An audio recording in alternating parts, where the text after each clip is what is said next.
이진우의 손에 잡히는 경제. 안녕하십니까, 이진우입니다.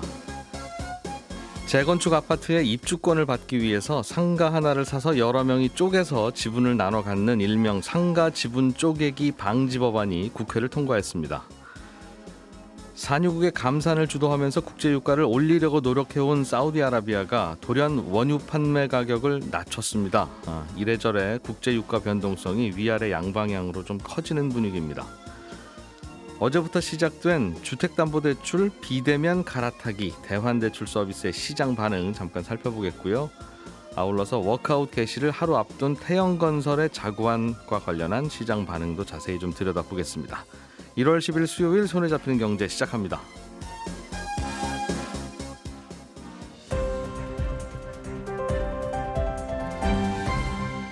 이진우의 손에 잡히는 경제. 네, 오늘은 MBC의 양효걸 기자, 서은영 경제뉴스 큐레이터, 그리고 김치영 큐레이터 이렇게 세 분과 함께 경제 뉴스들 들어보겠습니다. 어서 오십시오. 안녕하세요. 자, 김치영 큐레이터가 준비해 오신 소식은 우리나라 소식인데 네. 주택담보대출을 더 싼 이자로 갈아탈 수 있도록 어떤 은행이 싼지 온라인에서 네. 한 번에 비교해 볼 수 있는 서비스가 어제 시작됐는데 이게 전세자금 대출은 아직 시작을 동시에 못했나 보네요. 네, 그렇습니다. 한 2주 전에 제가 이제 1월 중순께쯤에 시작할 것이다 이렇게 말씀을 드렸는데요. 예. 당국과 은행이 조금 서둘렀는지 어제자인 9일자로 서비스에 들어갔습니다. 신용대출만 가능했던 온라인과 모바일을 이용한 보다 저렴한 금리로 쉽게 갈아탈 수 있는 서비스가 주택담보대출까지 확대됐다 이렇게 보시면 되고요. 예. 근데 이제 주택담보대출이라고는 얘기하지만 사실은 아파트 주택담보대출만 가능한 상황입니다. 또 일부 조건도 충족해야 되는데요. 10억 원 이하의 아파트 주택담보대출 중에서도 대출받은 지 6개월이 지난 대출만 대상이 됩니다. 아파트도 10억 이하만. 네. 네. 너무 많은 그 대출이 한꺼번에 이동하는 걸 좀 막겠다는 게 당국의 얘기인데요. 예. 이 얘기는 앞으로 상황을 봐서 대상과 범위가 좀 확대될 가능성도 있다 이렇게 볼 수도 있겠습니다. 그리고 이제 지난번에 순차적으로 전세자금 대출도 대상이 될 거라고 말씀을 드렸는데 이달 말인 오는 31일부터 전세자금 대출까지 이 대환대출 플랫폼을 이용할 수 있게 된다 이렇게 얘기를 하고 있습니다. 예. 전세자금 대출도 조건이 있습니다. 동일하게 10억 원 이하 아파트 보증부 전세자금 대출이 대상이고 전세금이 10억 이하여야 된다. 네네. 예. 그리고 전세 대출은 대출 발생 3개월 후부터 가능한데 전세 임차 계약 기간이 절반 이상 남아 있어야 됩니다. 그러니까 보통 우리가 2년 계약하지 않습니까? 1년은 지났어야 된다 그럼. 1년은 지났어야 되는 게 아니라 1년 정도의 잔존 기간이 남아 있어야 된다는 거죠. 3개월 지나고 전세 계약을 맺은 지는 3개월이 지나고 네. 남은 잔존 기간은 1년 정도가 남아 있어야 1년 이상이 남아 있어야 네, 된다. 그래야 가능하다 알겠습니다. 이런 얘기가 되어 있습니다. 예. 이거 뭐 열리기만 해봐라 내가 당장 갈아타지 이게 이자가 왜 이렇게 비싸?라고 생각하던 많은 분들이 네. 뭐 많이들 갈아타셨을 것 같기는 한데 어땠어요? 그 얘기는 결국 싼 이자를 예시한 금융사들이 있었냐라는 질문이잖아요. 네. 비교적 카카오뱅크, K뱅크라고 불리는 인터넷 은행들이 조금 공격적으로 나선 것 같습니다. 그래서 어제 카카오뱅크는 오후 2시쯤에 주담대 갈아타기 서비스 한도가 소진됐다라고 하면 서비스를 중단했고요. 한도가 소진됐어요? 예, 그러니까 이제 끝난 거예요 그럼 이 은행은? 아니요. 매일매일 일종의 한도를 좀 정해놨습니다. 매일 한꺼번에 다 하지는 않고요. 하루에 일종의 얼마씩? 뭐 이것도 마케팅일 수는 있는데 그래서 어제 오후 2시쯤 카카오뱅크는 일단 문을 닫고 네. 다시 오늘 아침 9시부터 열겠다 이렇게 지금 얘기를 해놓은 상태고요. 맛집의 재료 소진 죄송합니다 이렇게 써놓은.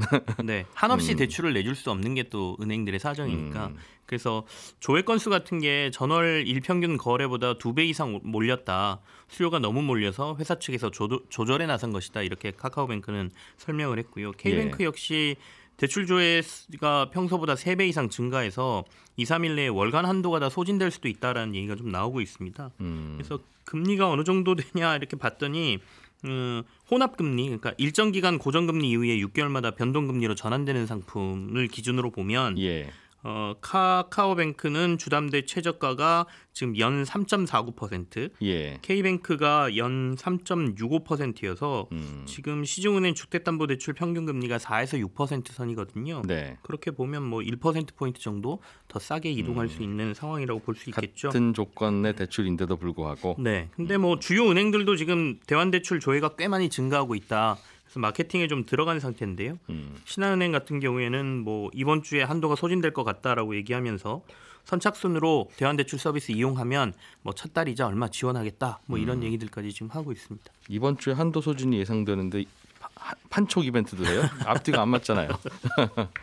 이게 한도가 있는 모양이군요. 당국에서도 한도를 좀 정해놓고 하라고 지금 가이드라인을 준 상태입니다. 그리고 한꺼번에 너무 많은 게 이동하게 되면 금융권에 문제가 좀 있을 수 있다고 보고 있습니다. 그러니까 이 뉴스 들으시는 분들은 그럼 이번 주에 빨리 해야 되는 거야? 이거는 아닌 거죠? 그러니까 이 한도가 소진됐다는 말은 네. 1차로 해보고 또 할게요라는 뜻입니까? 아니면 끝나고 난 언제 또 할지 몰라요라는 얘기겠습니까? 일단 한도가 좀 정해져 있어서 빨리 알아보시는 것도 나쁘지 않을 것 같고요. 근데 다만 이제 이건 있습니다. 예. 이렇게 이제 이동하는 사람이 많아진다라고 하면 은행권 입장에서는 대출이 너무 많이 빠져나가지 않게 일종의 상품을 잡아야 되는 상황이 될 수도 있거든요. 그렇겠죠. 그렇다 보면 경쟁적으로 이 상품의 금리를 조금 낮출 가능성이 있습니다. 그래서 남의 은행 고객 뺏어오게 해야죠. 네. 기존 고객한테 낮춰줄 방법은 없지 않습니까? 이미 대출 계약을 해놓은 거니까. 네. 그래서 우리가 많이 뺏기면 우리도 가져와야 되는 상황이기 때문에 금융당국도 사실은 이런 대환도출 서비스를 내놓은 게 서로 경쟁을 통해서 금리를 떨어뜨리려는 의도가 있는 거거든요. 그래서 처음에 시장 반응이 결국에 나중에 조금 더 금리 경쟁으로 갈 수 있기 때문에 예. 조금 기다렸다가 살펴보시는 것도 나쁘지는 않다 이렇게 보여지긴 합니다. 근데 다만 이제 아까 1%포인트 연 금리 차가 중도상환 수수료도 고려를 하셔야 되거든요. 그래서 중도상환 수수료랑 다 포함해서 유리하다 싶으시면 어차피 같은 상품인데 네. 이자를 적게 내는 게 유리하기 때문에 갈아타시는 것도 나쁘지 않다라고 보여지고요. 중도상환 수수료 대출 받은 지 6개월 지났어야 되니까 많아봐야 1%포인트 남았을 텐데 이자 차이가 1%포인트면 네. 뭐 대출 만기가 6개월밖에 안 남은 이상한 대출이 아니라 굳이 왜 갈아타세요 하는 대출이 아니라면 무조건 갈아타야 되는 그죠. 계산은 맞습니다. 그렇게 되네요. 네. 그러니까 한 번씩 들어가셔서 뭐 상황을 보시면 알겠습니다. 딱 답이 나올 것 같고요. 절차는 대출 비교하고 대출 심사받고 대출 실행하고 사후 처리하는 4단계인데 이게 모두 지점 방문 없이 온라인에서 이루어지거든요. 예. 서류도 다 온라인으로 제출하고 하면 되기 때문에 뭐 생각보다 쉽게 할 수도 있겠습니다. 비교 좀 해보시라. 김치영 큐레이터가 즉 본인이 만든 것처럼 그렇게 신이 나서 자 오세요. 떨어지면 좋지 않습니까? 좋지 않습니까? 그렇게 좋아요. 네. 이게 아마 저는 재밌는 거 한번 알아보고 싶은데 예를 들면 똑같은 은행이 다른 은행 손님 이제 데리고 오는 이런 대환대출 금리는 얼마고 네. 저 오늘 처음 왔는데요 하고 신규 고객 금리는 얼마인지를 비교해 보면 아마도 남해은행 고객 뺏어오는 금리가 더 쌀 겁니다. 똑같은 조금 더 은행. 쌀 가능성이 있어 보이죠. 우리 항상 말하지만 집에 들어오는 인터넷 네. 기존 고객은 비싸고 저 갈아타는 고객은 싸고 그렇잖아요. 네. 가만히 있으면 안 내려줍니다. 예, 똑같은 일이 벌어지지 않을까 하는 생각도 좀 드네요. 태영건설 이야기 업데이트 좀 해주시죠. 네. 사실 앞서 이제 개시가 하루 남았다고 말씀드렸는데 개시 결정이 하루 남은 거고요. 개시가 될지 안 될지는 아직 변수가 좀 있는 것 같습니다. 어제 이제 윤세영 회장이 기자회견을 통해서 약속한 자구책을 성실히 이행할 거고 필요하다면 태영건설의 대주주인 TY홀딩스에 지분하고 TY홀딩스가 보유한 SBS 지분도 담보로 제공할 수 있다는 언급이 나오면서 분위기가 좀 변했다는 얘기들이 좀 들려오고 있긴 하거든요. 근데 다만 이제 워크아웃 개시 이전까지 들려오는 뉴스들은 사실은 양쪽 그리고 당국 모두가 뭐 여러 가지 뉴스를 쏟아내기 때문에 조금은 고지고대로 믿어서는 안 된다라는 생각이 좀 있거든요. 그러니까 법정관리 행위 결정됐을 때 파장 등을 고려하는 당국의 입장하고 사실은 그 채권단 입장이 완전히 좀 다릅니다. 그래서 지금 사제 출연을 비롯한 희생을 계속 강요했던 당국은 어제 오너가가 어쨌든간 뭐 지분을 담보로 내겠다라는 얘기가 나오니까 조금 만족해하는 분위기인 것 같은데 채권단은 언론이 전하는 분위기하고 좀 다르다 이런 얘기도 좀 들려오고 있습니다. 이게 정확하게 말하면 이게 사제 출연인데 사제 출연의 방법은 내가 갖고 있는 돈 예금 헐어서 빚 갚는 데 쓰세요 하고 아예 드리겠습니다. 사제 출연도 있고 발표한 거 보니까 그렇게 하는 건 아니고 맞습니다. 여러분들이 돈을 빌리려고 하면 빌려서 갚으세요. 일단 회사가. 네. 그때 내 지분이 담보로 필요하면 담보로 제공은 하겠습니다. 네. 살아나면 회사가 갚을 거고요. 제가 갚는 거 아니라. 네. 그러면 그냥 저는 그 담보 빼면 뭐 아무 일도 없었던 거가 되는 그런 방식의 그러니까 처음에 얘기한 사제 출연하고는 좀 다를 수는 있죠. 네, 그래서 채권단은 사실은 이게 뭐 사제 출연이 맞나? 약간 이런 의문점을 보내는 것도 있고요. 돈 빌려달라고 했더니 친구가 돈은 못 빌려주고 혹시 보증서야 되면 내가 그거는 도장 찍어줄게 하는 얘기니까 네네. 전혀 같은 거는 아니죠. 그리고 또 하나가 그 윤세용 회장의 막내딸인 그 윤재현 씨가 330억 원을 빌려줬습니다. 근데 예. 이게 SBS 지분을 담보로 해서 빌려줬거든요.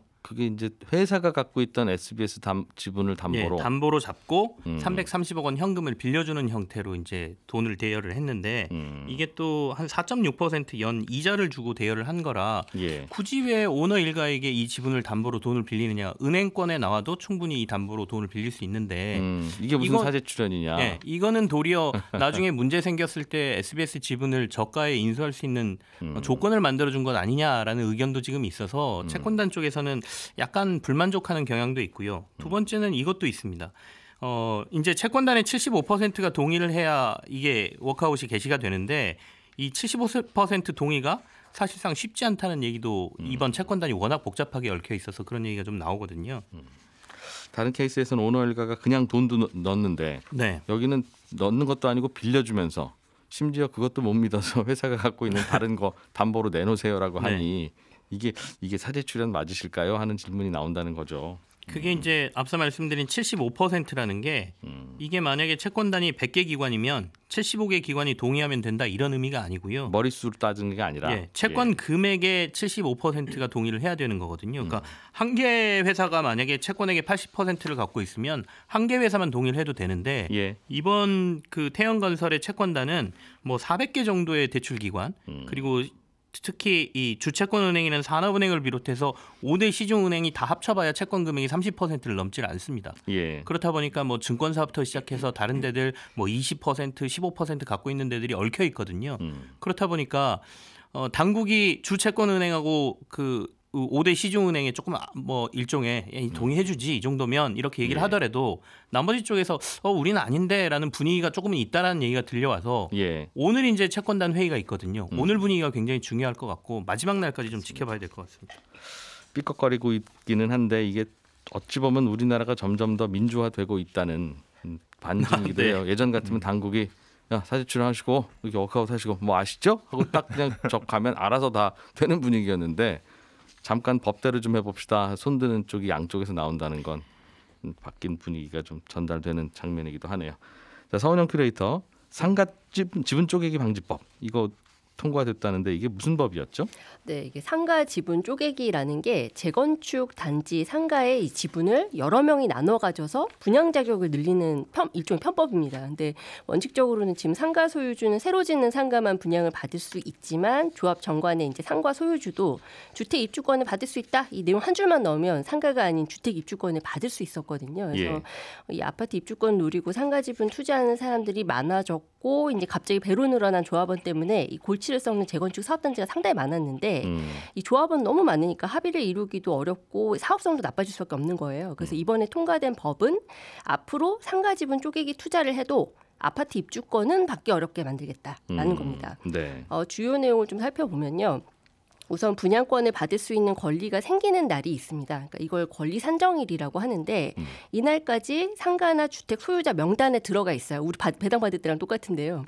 이 재건축 후에 조합원 자격으로 입주권을 받을 수가 있거든요. 그런데 이른바 이제 쪽지분을 들고 있다. 이 쪽지분 들고 있는 상가 소유자다. 그러면 권리 산정일을 주택 소유자들보다 3개월 정도 더 앞당겨서 까다롭게 보는 겁니다. 그래서 이 바뀌는 법에서는 기본계획 수립 후가 아니라 재건축 사업정보 일반 주민한테 처음 공개하는 시점, 그러니까 주민 공람 공고일로 적용하세요. 이렇게 되는데 이게 한 3개월 정도 앞당겨지는 효과가 있다라는 거죠.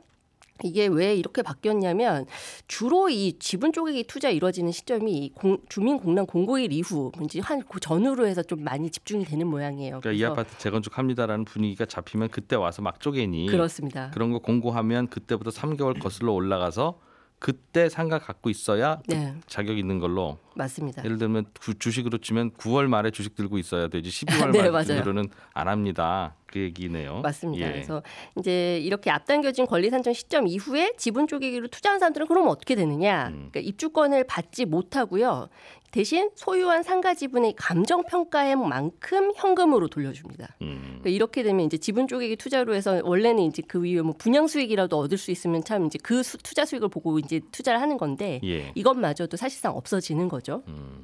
생각해 보면 10평짜리 상가 하나를 들고 있으나 네. 그걸 10조각으로 쪼개서 1평짜리 상가 지분으로 10개를 들고 있으나 네. 재산으로 치면 그 재산이 그 재산인데 네. 굳이 왜 쪼개 들어오지? 그럼 왜 혜택이 생기지? 얼핏 이상할 수 있는데 이 재건축 재개발 단지에서의 계산법은 그냥 머릿수 하나에 또 다 혜택을 준다는 거잖아요. 그렇습니다. 그거 네. 안 그러면 동의들 안 하시니까. 네. 그러는 바람에 10평이나 뭐 한 평이나 10분의 1인 거 아니야? 10분의 1이 아니라 한 평으로 변신하는 순간 꽤 많은 그렇습니다. 수익이 돌아오는 그런 구조가 근본적으로 이런 걸 불러일으켰을 텐데 알겠습니다. 상가가 너무 이렇게 쪼개지면 또 다들 진행이 안 되고 문제가 생기니까 이런 건 정책은 이해가 되는데 이제 이런 게 없어질 것 같아요? 아니면 또 부작용이 우려되는 게 좀 있습니까?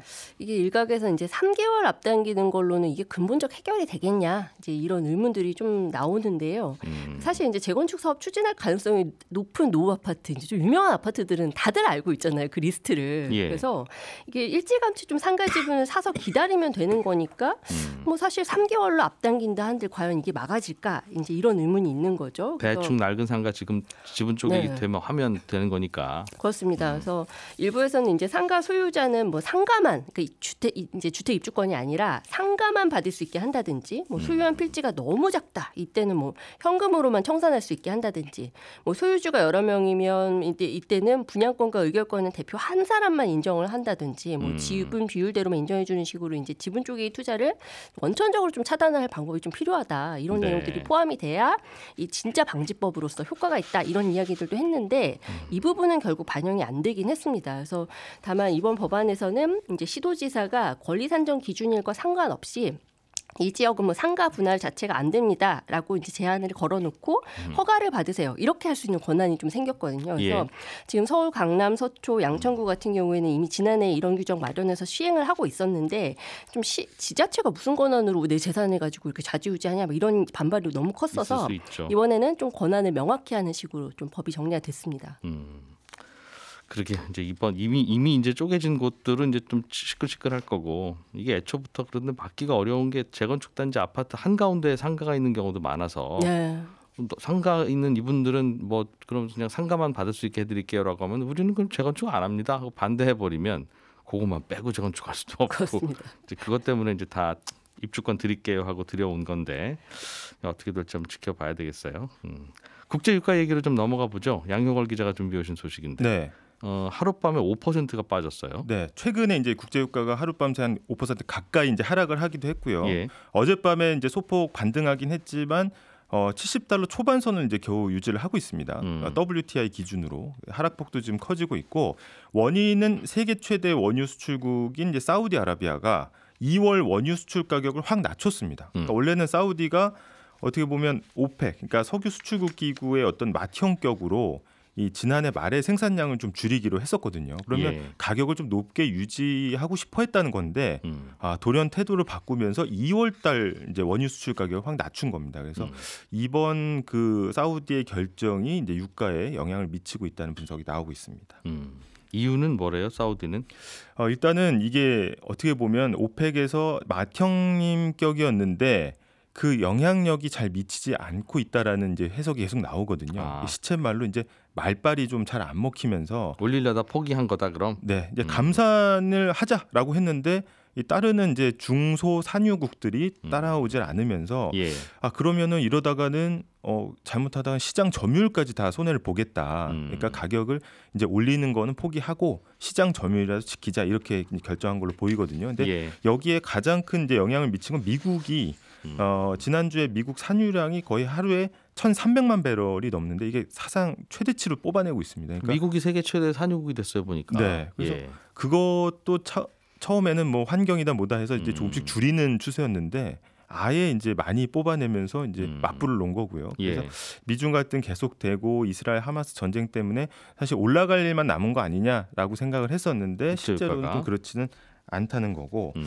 그러면 또 뭐가 문제냐 했을 때 또 가장 큰 변수로 떠오르는 게 중국 경제입니다. 이게 중국 경제가 사실은 원유 수요를 빨아들이고 있었는데 중국이 굉장히 부진하고 경제 성장률이 부진하면서 이제 사우디도 마음을 고쳐먹은 거다 이런 이제 분석들이 나오고 있습니다. 그러니까 중국이 예전처럼 공장 팽팽 돌리면서 석유를 사주고 그러면 이제 유가도 잘 올랐을 텐데 사우디 입장에서는 우리 입장에서 보면 중국이 좀 침체라서 유가가 떨어지는 것까지는 고마운데 차라리 중국이 공장 잘 돌아가고 유가가 좀 오르는 게 낫다 우리나라 경제로 봐서는. 맞습니다. 그렇게 볼 수도 있겠어요. 맞습니다. 이게 당장 우리가 이제 물가 안정이란 측면에서 보면은 이제 국제 유가가 안정되는 거는 굉장히 좋은 이제 신호로 해석이 되는데요.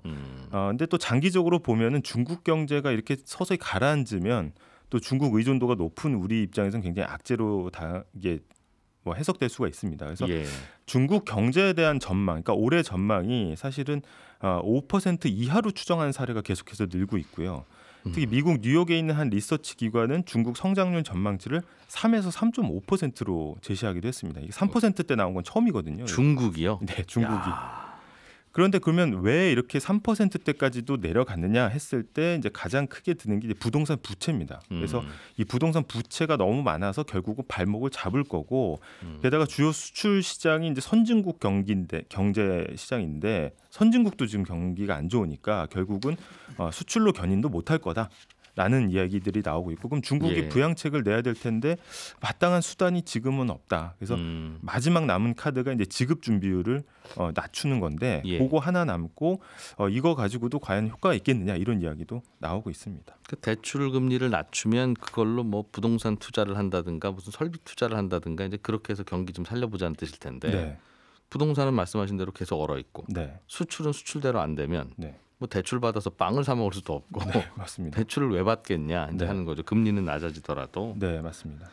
답이 없네요. 그러면 일단 이런 상황에서 이제 이 과도한 부동산 부채가 터진 사례가 하나 나왔거든요. 중국에서 중국의 대표적인 그림자 금융 기업이라는 중즈그룹이라는 데가 있습니다. 여기가 법원에 파산 신청했는데 아주 이례적으로 중국 당국하고 법원이 신속하게 처리를 한 거거든요. 그래서 이 그림자 금융을 간단하게만 좀 설명드리면 어떻게 보면 고위험 고수익 대형 이제 투자처에다가 투자를 하는 건데 우리로 따지면 이제 대형 PF 사업장하고 비슷합니다. 근데 여기에 빚이 거의 한 40조 원 가까이 남아 있는 상태에서 파산했거든요. 그래서 이게 연쇄적으로 그림자 금융 회사들이 도산하는 거 아니냐? 그러면 전체적인 중국 부동산이 크게 가라앉을 수 있다 이런 우려들이 계속 나오고 있고요. 이 상당수의 금융위기가 특히 이제 장기적인 경기 침체는 이 부동산 같은 자산에 쏠렸던 돈의 거품이 빠지면서 이제 시작을 하는데 일본도 그랬고요. 그래서 비구이완이라든지 헝다 등 부동산 업체들이 위기를 맞을 때마다 그동안은 중국 정부가 나서서 채무 조정도 하고 해줬는데 이게 언제까지 될 거냐 이런 한계가 드러날 거다라는 이야기들이 함께 나오고 있습니다. 그러니까 이게 중국의 태양건설 사건이에요, 그죠? 맞습니다. 이게 구조적으로는 똑같은 자금줄 역할을 하던 데였는데 이제 거기가 도산을 하면서 이거 진짜 심각하게 터지는 거 아니냐 이런 이야기들이 나오고 있습니다. 여기는 태양건설이 보증을 쓴 거고 여기는 이 회사가 직접 돈 조달해서 하다가 똑같이 망한 거고. 네, 맞습니다. 중국이 생각보다 수요 부진 경제 침체가 오래 갈 거다라는 게 우리의 기대를 약간 좀 실망시키게 만드네요. 올 한해 보면. 어떻게 봐야 되겠습니까 이걸? 일단 아시아 전체 전망이 어두워지면 이제 아시아에서 자금이 이탈할 수가 있고 사실 우리가 지금 가장 직접적인 문제는 그 H지수 ELS가 손실폭이 커지면 또 이게 또 우리를 타고 또 들어올 수가 있는 홍콩지수 ELS 문제. 이것도 좀 여기와 연결돼 있군요.